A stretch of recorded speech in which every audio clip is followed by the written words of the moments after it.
Alright, so we've had a couple weeks of some pretty serious topics. We've been talking about a lot of things, and I think it's just time for us to dial it back a bit and just have some fun with a good story. I might have two stories, depending on how much time. I'd like to keep my time around the same. But both stories, if I'm able to tell them, are going to take place in the city of Avignon. And Avignon is a town in the southern area of France. And it is very, very old and very, very beautiful.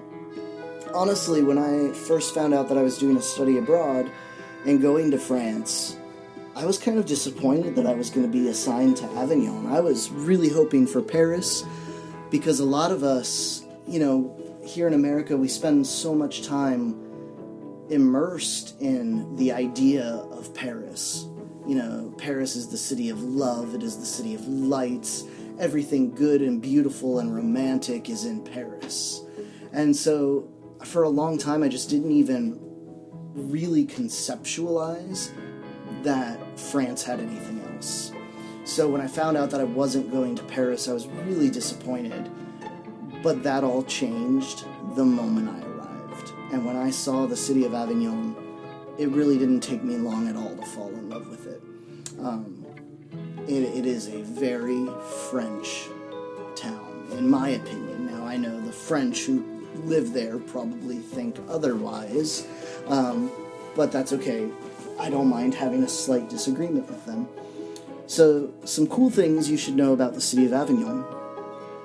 It is along a river called the Rhone in southern France, and it is one of the only cities, if not the only city in Europe, that still has its ancient walls completely intact. So the whole city is circled in medieval walls. And people don't talk about living downtown or in the suburbs. They talk about living inside the walls or outside the walls. And inside the walls is just very cool. It's a very walkable city.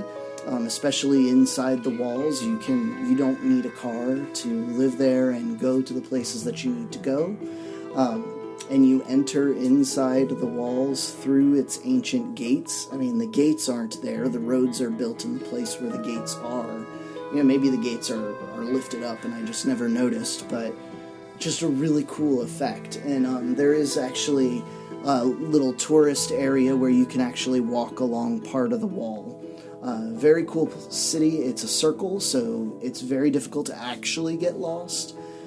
But you can also explore quite a lot. And I spent so much time walking every part of the inside of the city. And my university was located just inside the city, which was great. It was on the inside of the walls. If it wasn't on the inside of the walls, if I'm remembering wrong, it was right on the outside of the walls. And I used to have to walk every day about 1.5 miles to go outside the walls behind the train station, because that's where I was living, the house was that I was living. And that's important to know because every day I'm making that 1.5 mile walk each way. And I would make part of that walk with my friend Matt. And Matt and I would walk from the university, and we would usually head towards the center of the city and just kind of meander and explore and get to know things. And one afternoon, we were just really hungry. And the cool thing about the streets in Avignon is, food shops just kind of open up into the street. It's really hard to explain, but it's just you're here, take 3 steps, and you're in a food shop. There's all sorts of things. It's not fast food like we think of here, but it is food that is quick to get, and it's fairly inexpensive. And so Matt and I decided to grab a sandwich, and I was really excited. I got some variety of a chicken sandwich, and we're walking through the city eating our sandwiches, and we are stopped by this woman who looks very poor, and she's holding a baby, and her clothes are dirty, and her hair's a mess, and she's speaking very quickly. And Matt and I are just kind of looking at each other. It's an accent we hadn't ever really encountered before. And she was making gestures, and we couldn't quite figure out exactly what it was she wanted. So Matt and I are confused. We don't really understand what's happening. We just know that this poor woman is asking us things. And we assume, because of our experiences here in America, that she's probably looking for money. And we're like, so we just kind of like, no, we're sorry, we don't have anything, no, sorry. Désolé, we don't have anything. So she starts gesturing towards us because she realizes we don't understand. She's clearly pinned us for tourists and for foreign students, which is fair, we were. But she starts pointing at my sandwich, and I'm like, no, sorry. And she points at the sandwich, and then she points at her baby's mouth. And I'm like, no, this is my sandwich. And she keeps pointing, and she gets, like, angry pointing, like, shaking her finger at the sandwich, shaking her finger at the baby's mouth. And I know what she's saying now. She's saying, my baby is hungry, give me your sandwich.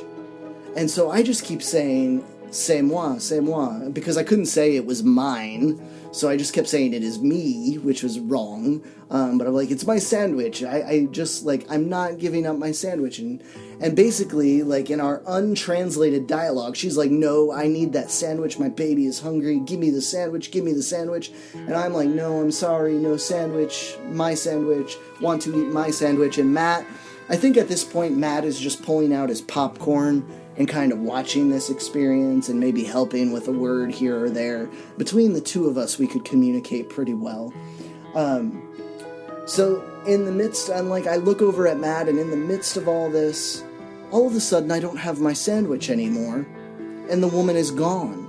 She has run with a baby, running down the streets of Avignon with my sandwich in the other hand.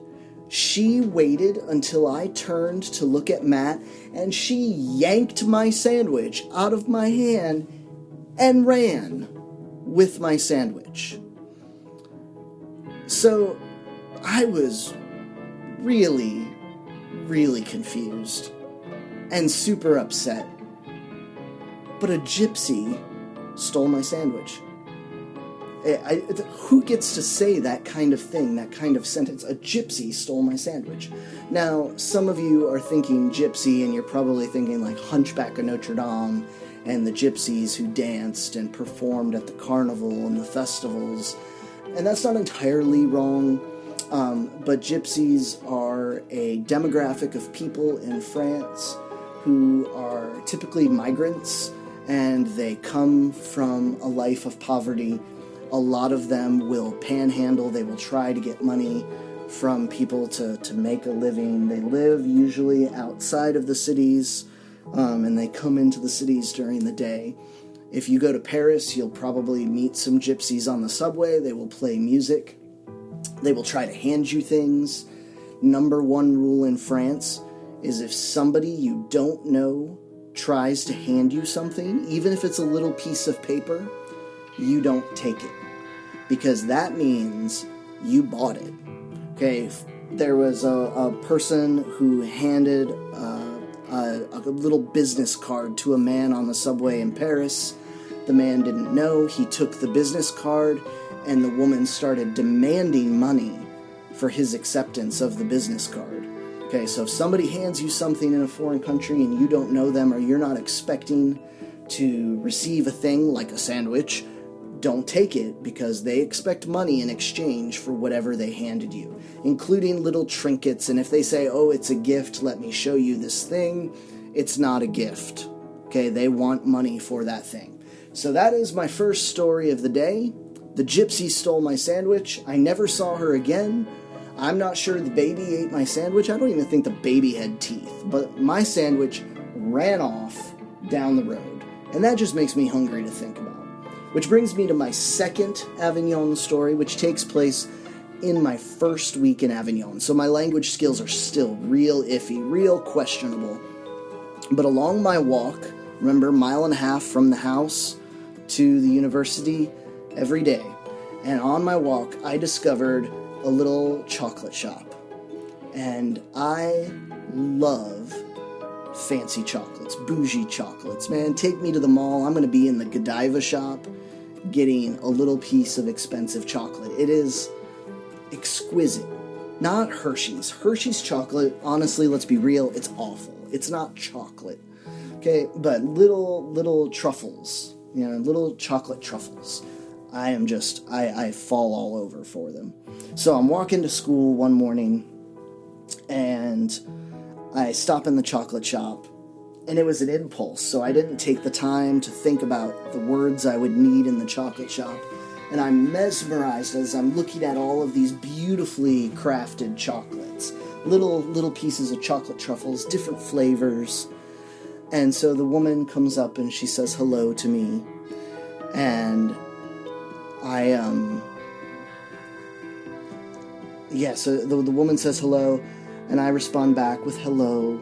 She says, how are you? And I respond back with, I'm fine. All of this in French, and I'm doing okay. I'm hanging in there. And then she asks me what I would like. And so now I'm starting to struggle. Now we're outside of the textbook French. And so I point to the chocolates and I say, I would like, please. Je voudrais, s'il vous plaît. I don't even tell her what I want. I just point at it. Je voudrais, s'il vous plaît. I want, please. I would like, please. And she gets my meaning, and she's very friendly and very sweet. So she gets the truffles. And in French, she asks me, would I like a bag? Except I was not expecting that phrase. So I didn't even, I couldn't even process. And I just kind of stumble. And I realize I don't know how to respond politely. I don't know how to say, yes, I would like a bag, please. I couldn't think of the word sac. Bag, real hard in French, it's sac. Okay, so I couldn't even think of that. I brain froze on the spot. And I just kind of stared at her. And she was asking me in French, and I understood her meaning, would you like the bag or would you like to eat them now? And I could not make the sentence. And so I just, out of stress, I shouted out, mangez tout de suite, which means eat now. It's literally all I could say. I am a 20-something odd year old adult standing in a chocolate shop, and I am shouting is exaggerating. I am blurting out, eat now, like a toddler, to the lady in the chocolate shop. And she thought it was just the funniest thing. So she gives me a napkin and she puts my chocolates on there. I pay for my chocolates and I eat them and they're delicious. She's very kind. She just giggled at me and wished me to have a good day.